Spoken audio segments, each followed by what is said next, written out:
Hello, it's Concord Winds. Today we're going to be reading a new chapter of God's Words. I'm like so exhausted. But we're going to be reading a new chapter of God's Words that we haven't read before, that's new.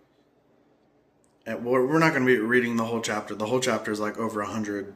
It's like 104 pages. So we're not going to be reading the whole chapter, but we're going to read a very long passage from this chapter. Okay, we might not read all of this passage. I'm scrolling through this passage. This passage is really long. We might not read all of it.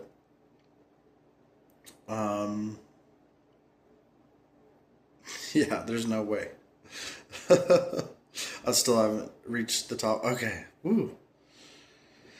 All right. God says, first let's talk about uprightness and kindness. The primary manifestations contained within conscience are uprightness and kindness.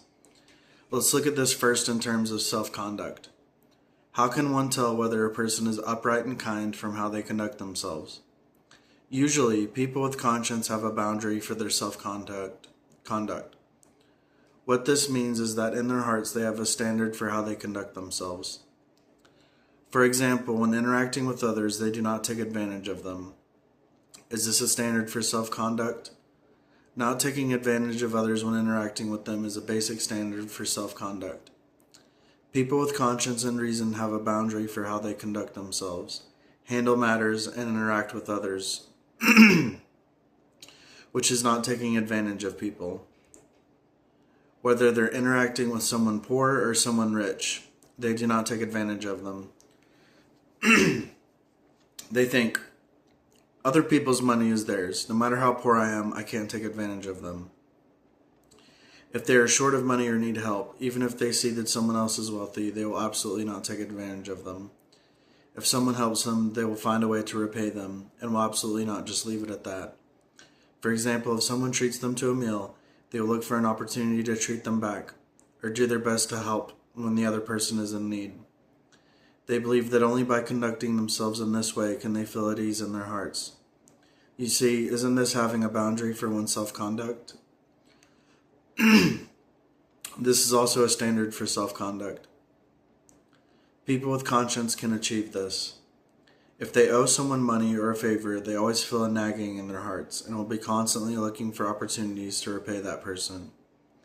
They might repay them with money or material things, or they might help to the best of their ability when that person encounters some difficulty. Only in this way can they feel at peace and not indebted in their hearts. If they don't get an opportunity to compensate that person or don't have the ability to repay them, they will forever feel a sense of indebtedness toward them. When they see that person, they'll always feel they can't look them in the eye, and they won't be able to eat or sleep with peace of mind. The weight will only be lifted from their shoulders, and their hearts will only feel at ease when they have finished compensating that person. Only people like this are those who possess conscience, reason, and a sense of shame. If you interact with this type of person, they will absolutely never owe you anything, and you won't always be their creditor. Isn't this a manifestation of having conscience? Not taking advantage of others is the boundary people of this sort have for their self-conduct. It can also be said to be a principle of their self-conduct. They simply must act this way. If they don't, they will feel uneasy in their hearts and will always have a sense of self-accusation. Is this a manifestation of the uprightness or kindness of conscience? Uprightness is a bit more prominent here. Is there also kindness in it? There is an element of kindness in not wishing others to suffer a loss. So does the principle of their self-conduct have anything to do with their personality? Does it have anything to do with what they were taught by their family or by society? Does it have anything to do with whether they're poor or rich? Does it have anything to do with their inside? There's only one thing that's important, which is that it has to do with their conscience and reason, and it has to do with their classification.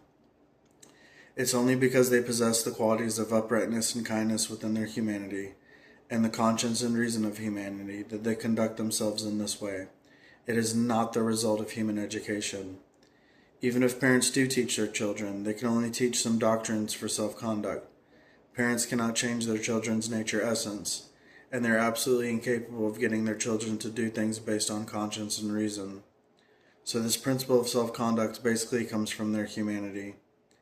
That they have this kind of principle and boundary for their self-conduct is not the result of the influence of another person. It comes entirely from their own nature essence and from their conscience and reason. Therefore, if a person possesses the qualities of uprightness and kindness, then in their daily life and in the course of conducting themselves and handling matters, whether they're rich or poor, whether they have insight or not, whether it's their personality to be fast and efficient or slow and unhurried, irritable or gentle, none of these things are important. What is important? It is that they have a boundary for their self-conduct. They have a boundary or a basic principle for their self-conduct, which is not taking advantage of others. All right. This is going over some of the same things. I'm just trying to skip ahead.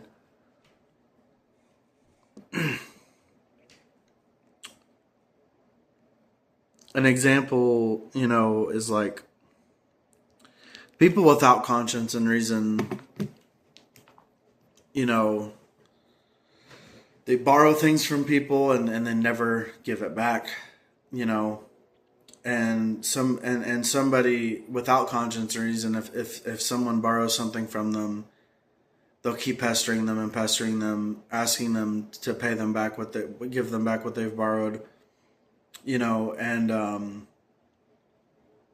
they'll even ask for interest on that, on what they owe them, and try to profit off of someone borrowing from them. And, it's just someone with conscience and reason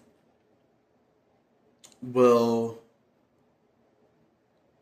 let somebody borrow something of theirs or borrow some money or whatever.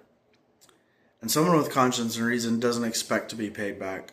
They'll be like, well, you can pay me back if you're able, and if not, it doesn't matter. I don't mind helping someone out when they're in need. And someone with conscience and reason, if they borrow from somebody, they'll pay them back at the first opportunity that they are able. So I found through reading these words, I don't know how it's possible, but I guess I have conscience and reason, because there's people who are in debt to me that I don't bother them about the debts they owe me, and then one guy paid me back what he owed me, and I was pleasantly surprised, and I was like, thank you, I really appreciate it. I was like really thankful to be paid back, because it was a nice surprise, and I wasn't expecting it, I was expecting to just take that loss. I was just going to take that loss, but I was paid back, and I was like really appreciative. And so somehow I have conscience and reason, even though I'm reincarnated from a devil. I don't know how that's possible. It seems contradictory, but it seems to be the case, So I don't know, man.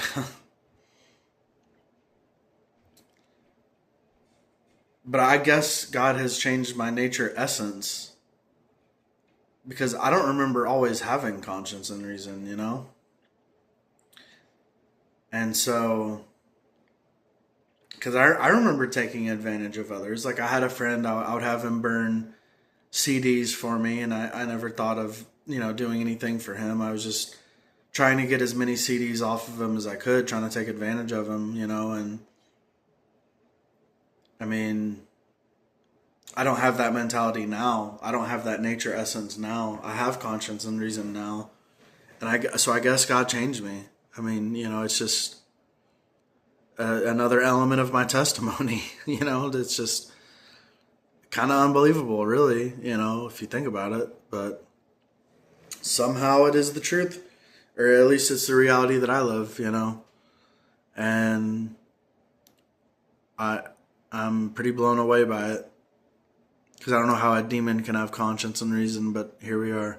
So, All right, thank you so much for watching. God bless, God curse, God's disposition be shown to us in its fullness. And goodbye.